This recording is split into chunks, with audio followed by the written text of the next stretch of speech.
5 creatures. That's how many natural predators turn the Mekong Delta into a watery nightmare that veterans still wake up screaming about today. This isn't the sanitized Vietnam War history you learned in school.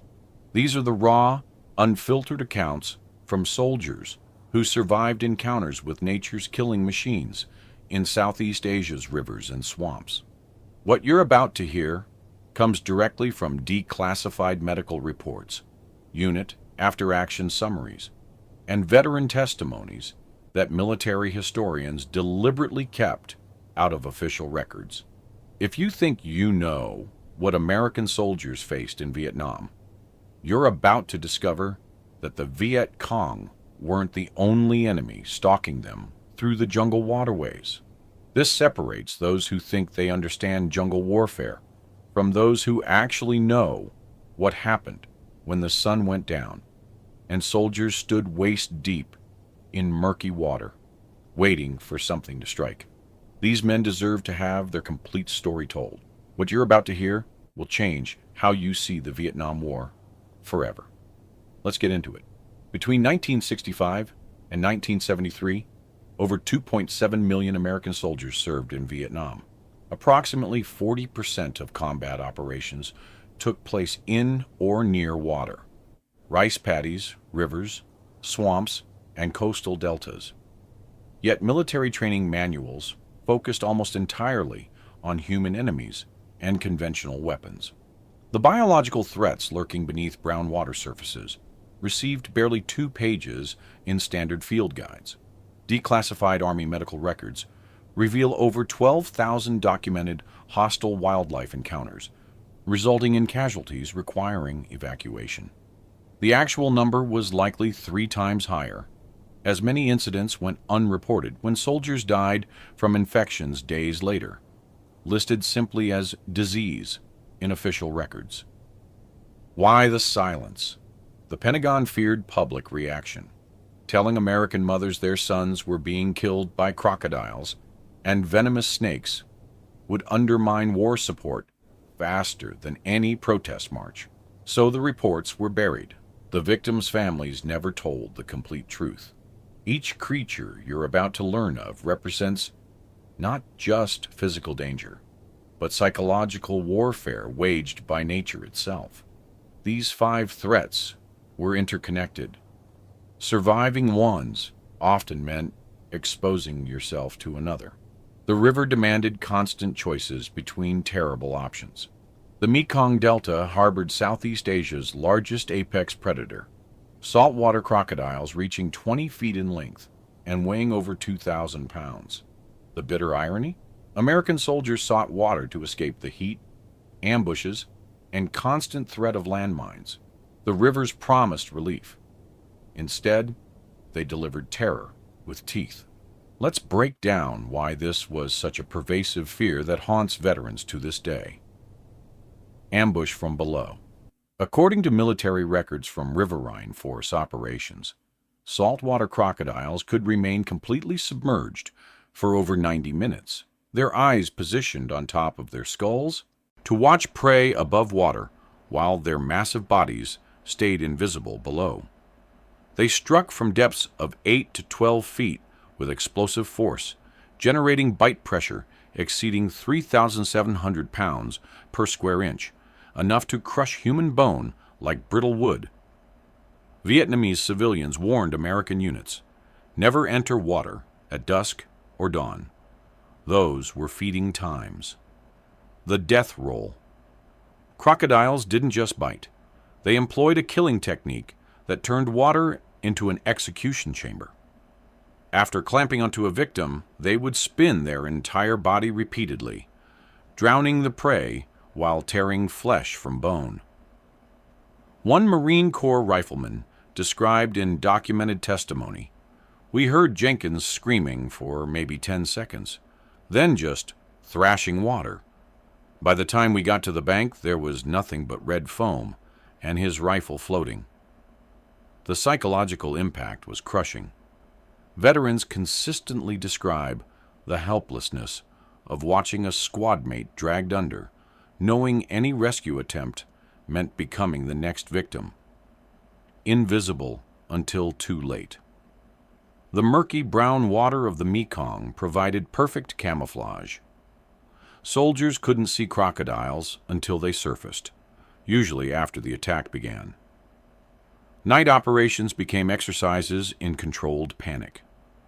One Navy corpsman stated in an oral history, "Every log looked like a crocodile, every shadow. You'd be standing security in waist-deep water, and your imagination would run wild. Except sometimes your imagination was right. Multiple kills, single night."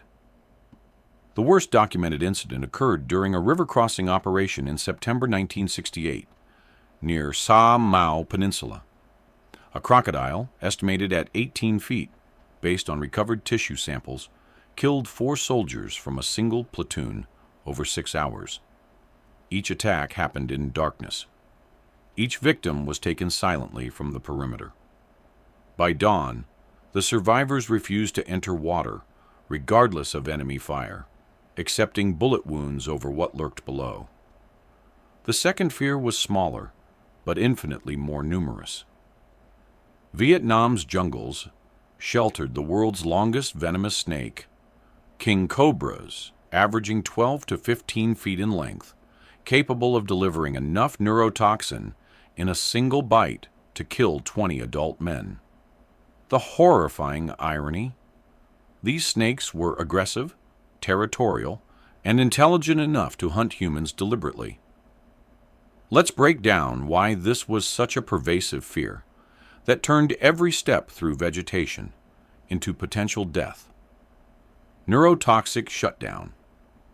According to military medical reports, king cobra venom contained neurotoxins that attack the nervous system with devastating efficiency.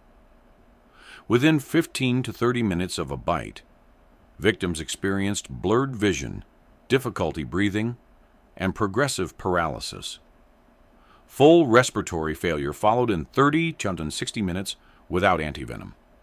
The 23rd Infantry Division recorded 47 confirmed cobra bites in 1967 alone. Survival rate without immediate helicopter evacuation, 23%. Rearing to eye level.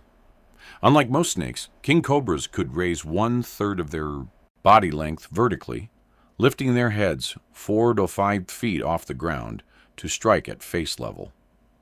One Army medic recalled in a documented interview, "I was moving through elephant grass when I came face to face with this massive hood spread wide.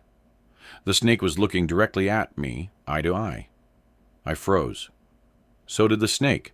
Then it lunged. I dove backward, and its fangs tore through my collar instead of my throat." The terror came from their aggression. King cobras, unlike most snakes that fled humans, would chase threats for 50-100 meters, pursuing soldiers who disturbed their territory, hidden in plain sight. Veterans consistently describe the psychological exhaustion of scanning every tree branch, every patch of grass, every shadow for the distinctive black and yellow banding of a king cobra. The snakes frequented the same locations Americans needed: water sources, trails through dense vegetation, and most horrifyingly, the entrances to underground bunkers and tunnels. The wrong refuge. Multiple documented incidents involve soldiers diving into spider holes or tunnel entrances to escape enemy fire, only to land directly on coiled king cobras in the darkness below. The snakes, cornered and aggressive, struck repeatedly in confined spaces. Extraction was impossible. Rescue teams would find victims dead within the tunnels, swollen beyond recognition from multiple envenomation. The third fear transformed the water itself into enemy territory. Hemidipsa leeches infested Vietnam's waterways by the millions. Bloodsuckers ranging from 2 to 8 inches long that could detect body heat from 30 feet away and squeeze through gaps as small as 1 to 8 inch. The crushing irony? Unlike dramatic predators, leeches killed slowly through infection, blood loss, and psychological breakdown. Let's break down why this was such a pervasive fear that drove men to the edge of sanity. Silent infiltration. According to military medical records, leeches secreted anticoagulants and anesthetics in their saliva, meaning soldiers often didn't feel them attach. They entered through any opening: boots, sleeves, collars, even mouths during river crossings. A single hour standing in stagnant water could result in 30 to 40 leeches covering a soldier's lower body. One infantry sergeant described in testimony, "We did a leech check after crossing a paddy. I pulled 57 leeches off my legs. My pants were black with them. The guy next to me had one in his ear canal, swollen to the size of a cigar." The blood tax. A large leech consumed approximately 10 mmol of blood per feeding. For soldiers covered in dozens of leeches, blood loss became medically significant, causing weakness, dizziness, and, in extreme cases, requiring transfusion. But the real damage came after removal. Infection factories. Veterans consistently describe how leech wounds refuse to close due to anticoagulants, bleeding for hours. Each bite site became an entry point for bacteria and parasites thriving in contaminated water. Tropical ulcers formed, open sores that expanded to quarter size or larger, exposing muscle and bone. Military studies indicate 68% of soldiers who spent more than 2 weeks in waterlogged areas developed these ulcers. The smell of rotting flesh became commonplace. Psychological dissolution. The constant presence of leeches destroyed soldiers' sense of bodily autonomy. One Marine described in oral history, "You'd feel them moving under your clothes during firefights. You couldn't stop to remove them. You'd be trying to return fire while feeling dozens of them feeding on you." Some guys lost it, just stopped fighting, and started tearing at their uniforms, screaming. Internal infestation. The worst-case scenario involved leeches entering nasal passages, ear canals, or being swallowed during river crossings. These internal infestations caused bleeding from orifices, choking, and in documented cases, leeches attaching to the esophagus or respiratory tract. Removal required evacuation to field hospitals. 3 soldiers died from respiratory blockage when leeches lodged in their airways swelled too large to extract. The 4th fear waited in still water, almost invisible. Lithoceros water bugs, reaching 4.5 inches in length, with syringe-like mouthparts designed to liquefy prey, lurked in shallow water and mud. The sickening irony? These toe biters delivered some of the most painful non-fatal bites in nature, causing immediate, sustained agony that incapacitated soldiers during combat. Let's break down why this was such a pervasive fear that turned every water crossing into an act of courage. Enzymatic injection. According to entomology reports compiled by military medical officers, giant water bugs didn't just bite. They injected powerful digestive enzymes that began dissolving tissue immediately. The pain was described as comparable to a red-hot poker pressed into flesh. Swelling followed rapidly, with affected limbs ballooning to twice normal size within hours. One rifleman stated in testimony, "I felt something stab my foot in a rice paddy. The pain was unbelievable. Within minutes, my entire leg was on fire. I couldn't put weight on it. 2 guys had to carry me out while we were under sniper fire." The ambush predator. These bugs waited motionless in mud and shallow water, their brown coloration making them invisible against riverbed sediment. They struck anything that disturbed their hunting grounds, hands reaching for canteens, feet during river crossings, soldiers taking cover in water during firefights. Units reported multiple casualties, from water bugs during single operations. Veterans consistently describe the psychological burden of knowing that any water deeper than ankle height might harbor these creatures. The bugs showed no fear of humans, actively swimming toward movement. Infection amplification. The enzymatic injection created massive tissue damage, turning bite sites into bacterial incubators.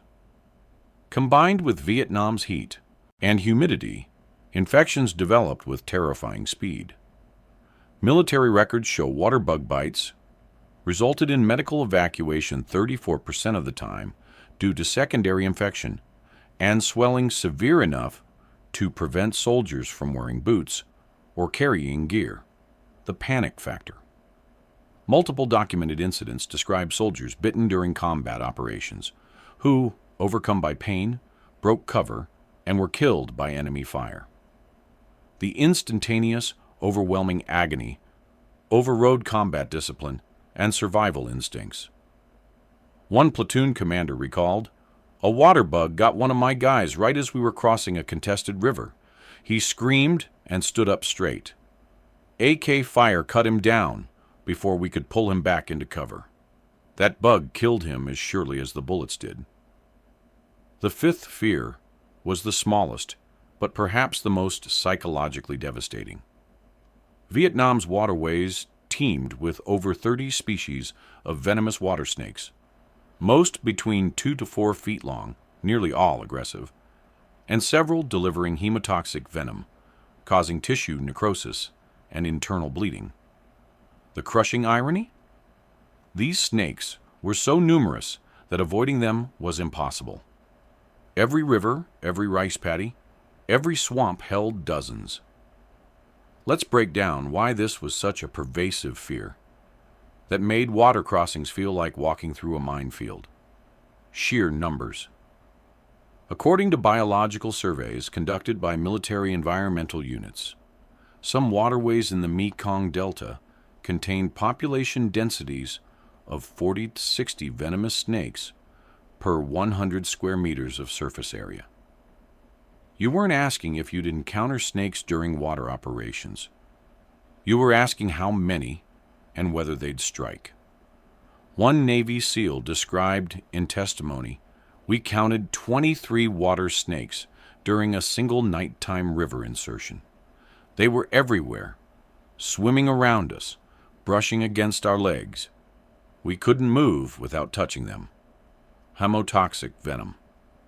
Unlike cobra neurotoxins that paralyzed, water snake venom destroyed tissue. Bites caused immediate burning pain, followed by rapid swelling, blistering, and internal bleeding. The tissue around bite sites turned black as cells died. Military medical reports detail cases where fingers and toes were amputated due to necrosis from water snake bites that went untreated for 24 to 48 hours during extended operations. Veterans consistently describe the mental anguish of feeling snakes brush against them in murky water, unable to see whether they were venomous species or harmless, forced to keep moving during operations. The constant threat. Unlike large predators that were occasional threats, water snakes were a certainty. Every water crossing meant encountering them. Every night, patrol through flooded rice paddies meant wading through their hunting grounds. The psychological wear was relentless. One infantryman stated in oral history, "After 3 months in country, I would rather take my chances with a firefight than cross another river." The snakes never stopped. You could clear an Elza of enemies, but you couldn't clear it of snakes. No safe position. The worst-case scenario was realizing that even supposedly secure positions offered no protection. Water snakes climbed vegetation, swam upstream against current, and actively entered fighting positions in bunkers if they were damp. Soldiers sleeping in hammocks woke to find snakes coiled on their chests. Guard duty meant scanning the ground constantly with flashlights, knowing that missing a single snake could mean waking up with a swollen, rotting limb. What connects all 5 fears isn't their lethality, though that was real and measured in hundreds of casualties. What connects them is the complete absence of control they represented. American soldiers were trained to fight human enemies. They understood bullets, mortars, booby traps. Those were threats they could predict, counter, defend against. But crocodiles didn't follow rules of engagement. King cobras couldn't be negotiated with. Leeches couldn't be intimidated by superior firepower. Water bugs didn't care about air superiority. Venomous snakes weren't impressed by advanced military technology. Unlike conventional warfare, where soldiers could identify enemy positions, call in support, and fight back, nature's warfare offered no such options. You couldn't bomb a river to make it safe. Artillery didn't kill leeches. Napalm didn't clear water bugs. Every environmental advantage Vietnam's landscape offered the Viet Cong was amplified by these biological threats that attacked indiscriminately, without warning, without mercy. Decades of studies on Vietnam veterans reveal that many suffer PTSD triggers, related not to combat, but to water. The sound of rivers, the sight of murky ponds. Even swimming pools can trigger panic attacks in men who spent months wading through paddies, never knowing what was inches from their legs. Military psychiatric research indicates that environmental threat trauma, distinct from combat trauma, affects approximately 40% of Vietnam veterans who served in riverine or delta regions. Over 58,000 American soldiers died in Vietnam. Millions more came home carrying invisible wounds that had nothing to do with bullets and everything to do with an environment that waged war on them 24 hours a day. The creatures you learned about today killed and maimed hundreds directly. They terrorized thousands more, creating a baseline of constant fear that eroded mental resilience and made every moment in Vietnam's waterways an exercise in psychological endurance. These weren't just soldiers following orders in hostile territory. They were young men, average age 19, who faced enemies their training never prepared them for, in an environment designed to kill them in ways no military manual addressed. They adapted, survived, and brought home memories that still wake them up at night, drenched in sweat, feeling phantom leeches crawling across their skin.